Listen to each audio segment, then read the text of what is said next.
आता ही ट्रॅफिक आहे, एक्सप्रेस असून पण काय फायदा आहे मग? अब इतना रोड टैक्स दे रहे हैं, इतना कुछ हो रहा है, घर में गाड़ी में पानी नहीं है, खाना ठीक से नहीं है। पानी वगैरह कुछ मिलता है क्या? नहीं, पानी वगैरह कुछ नहीं मिल रहा। गर्मी लग रही है? बहुत आमची गप्पा मारत मारत नवीन मैत्री झाली आहे शेजारी 2 तास बसून बसून. कारण आम्ही सगळे इकडे अडकलोय, तुम्ही बघता इकडे सगळे अडकले. ही जी काय वाहतुकीची कोंडी आहे ती कमी करण्यासाठी हा पर्याय मार्ग या ठिकाणी केलेला आहे. थोडं जरा दमाने घ्यावं. राष्ट्रवादी काँग्रेसचे खासदार सुनील तटकरेंनी सल्ला दिला, थोडं दमानं घ्यावं.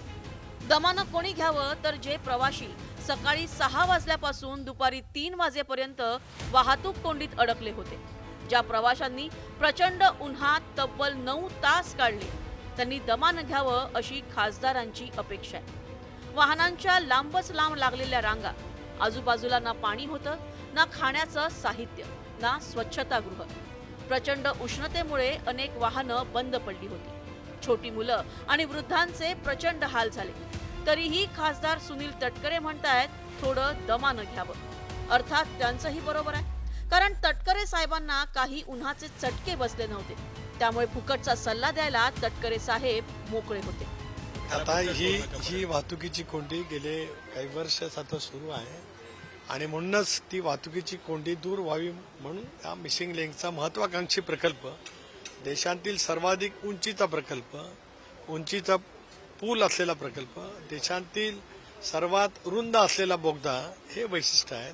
ही जी काय वाहतुकीची कोंडी आहे ती कमी करण्यासाठीच हा पर्याय मार्ग या ठिकाणी केलेला आहे.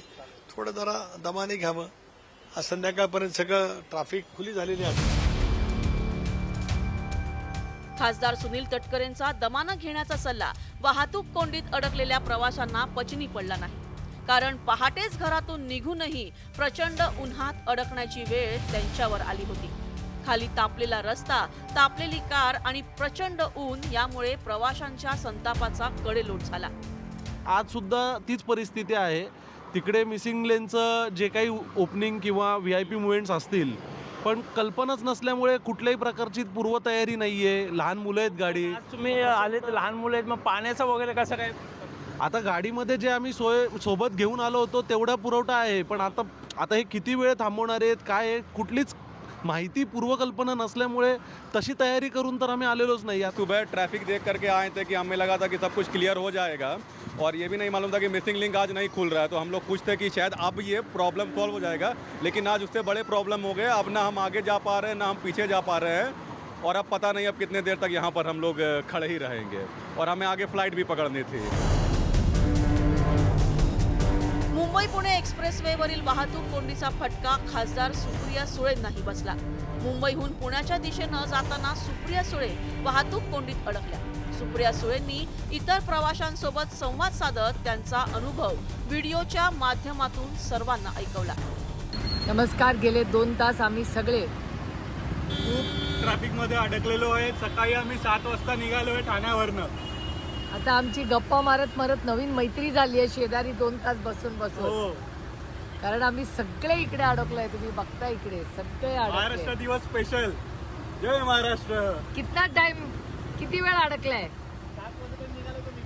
तुम्ही पण 7ला निघाला अंधेरीवरनं. मी सुप्रियाताईंना सांगू इच्छितो की सुप्रियाताई, तुम्ही शेवटल्यांदा ट्रॅफिकमध्ये अडलात. आता कनेक्टिंग लिंक झालेली आहे, त्यामुळे पुढच्या वेळेस तुम्ही ज्यावेळी मुंबईहून पुण्याला, पुण्याहून मुंबईला जाल त्यावेळी तुम्हाला ट्रॅफिकमध्ये अडण्याची कधी वेळ येणार नाही. अशा पद्धतीचं काम जे तुमच्या सरकारने थांबवलं होतं किंवा बंद केलं होतं ते आमच्या महायुतीच्या सरकारने या ठिकाणी करून दाखवलेलं आहे. खासदार सुप्रिया सुळे आणि हजारो प्रवासी वाहतूक कोंडीत अडकले होते. कोंडीत अडकलेल्या प्रवाशांना किती त्रास सहन करावा लागला याच्या बातम्या माध्यमांनी दाखवल्या. सोशल मीडियात अनेक व्हिडिओ व्हायरल झाले.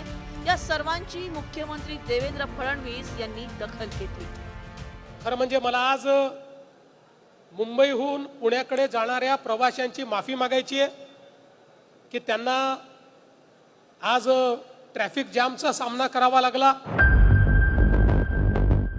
मिसिंग लिंक प्रकल्पाचं लोकार्पण, सलग सुट्ट्यांमुळे गावाला जाण्यासाठी निघालेले प्रवासी यामुळे प्रचंड वाहतूक कोंडी झाली. प्रवाशांना भयानक अनुभव घ्यावा लागला.